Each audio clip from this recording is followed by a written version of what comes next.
السلام علیکم، میرا نام ہے ایمن اور آج ہم اسٹارٹ کر رہے ہیں شہر دل ناول کے ایپیسوڈ 14۔ تو چلیں جلدی سے اسٹارٹ کرتے ہیں۔ چلو پھر شرط لگ جائے، میں ثابت آج کر دوں گی کہ تم نے دل لگی کی ہے، محبت نام کی ہے۔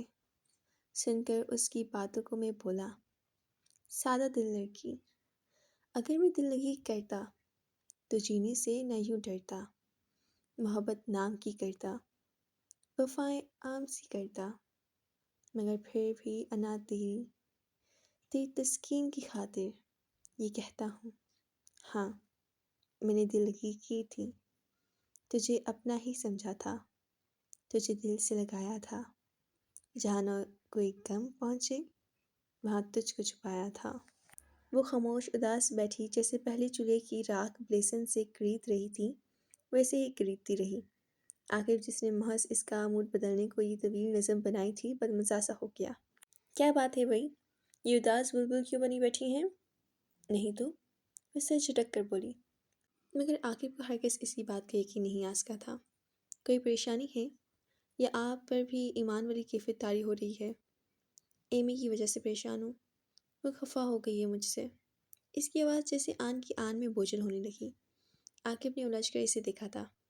خفگی کی کوئی وجہ بھی تو ہوگی۔ یہ مت پوچھیں پلیز، اس نے عاجزی سے کہا تھا۔ آنکھوں کی سطح بہت سرد سے گیلی ہونے لگی تھی۔ اوکے نہیں پوچھتا، یہ بتائیں غلطی کس کی طرف سے ہوئی تھی، آپ کی یا اس کی؟ اس کی۔ وہ شدید قسم کی غلط فہمیوں کا شکار ہے، فضا نے بلا جھجک کہا تھا۔ اندر داخل ہوتے ولید حسن کے چہرے پر ایک تلخ مسکراہٹ بکھر گئی۔ وہ حقیقت پسند ہے فضا باجی، میں انہیں غلط نہیں کہوں گا، ولید حسن کسی قدر سرد آواز میں کہتا ساس پین میں چائے کے لیے پانی رکھنے لگا۔ عاقب نے بہت حیران کن نگاہ سے اسے دیکھا تھا۔ تم جانتے ہو ساری بات؟ جی، بس اتفاقاً سنی تھی، جس سے ابھی آپ کی باتیں سننی ہے، وہ نارمل انداز میں کہہ کر شیلف سے چینی اور پتے کے ڈبے اٹھانے لگا۔ فضا ہونٹ بھنجے بیٹھی رہی۔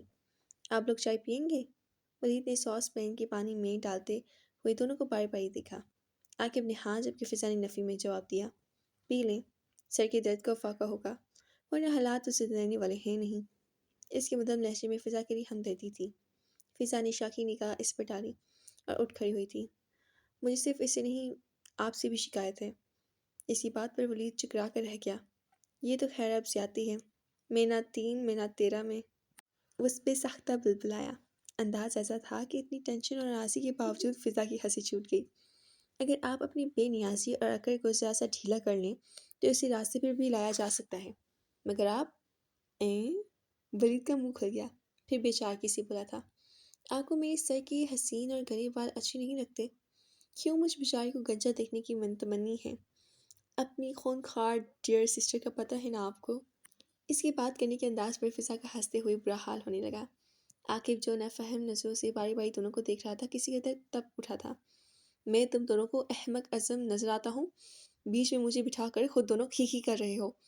یہ لیجئے، جل گئی محترم، ہنستے مسکراتے تو کسی کو دیکھ ہی نہیں سکتے نا یہ۔ چلیے آپ ہی بتا دیجئے انہیں ساری بات، میں ابا کو چائے دے کر آتا ہوں۔ وہ چھان کر چائے پیالی میں نکال کر باہر نکل گیا، جبکہ فضا مخمصے میں پڑ گئی۔ کیسے بتائے؟ جبکہ عاقب سوالی نظروں سے اسے دیکھ رہا تھا، اس نے سنسر کر کے بتانا شروع کر دیا تھا۔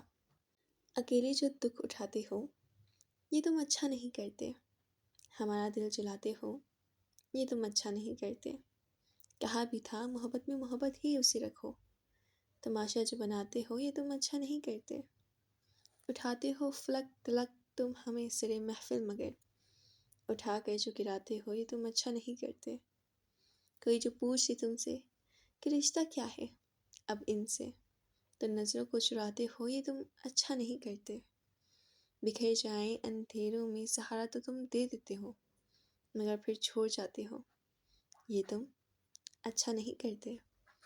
خوبصورت فریش گلابوں کا بکے اور ساتھ میں ایک ننھی سی آئی ایم سوری کے کارڈ پر موتیوں کے ساتھ الفاظ میں نظم لکھی تھی۔ وہ سو کر اٹھی تو اپنے سرہانے رکھے پھول دیکھ کر بے ساختہ حیران ہو گئی تھی۔ کارڈ پڑھنے کے بعد یہ تعجب کچھ اور بھی بڑھ گیا۔ تبھی دروازہ ناک ہوا تھا اور فضا اس کے لیے ٹرے میں ناشتہ سجائے چلی گئی۔ السلام علیکم، صبح بخیر زندگی۔ وہ اسے دیکھ کر خوش دلی سے مسکرائی۔ ایمان نے بے رخی سے چہرہ پھیر لیا۔ ابھی تک خفا ہو؟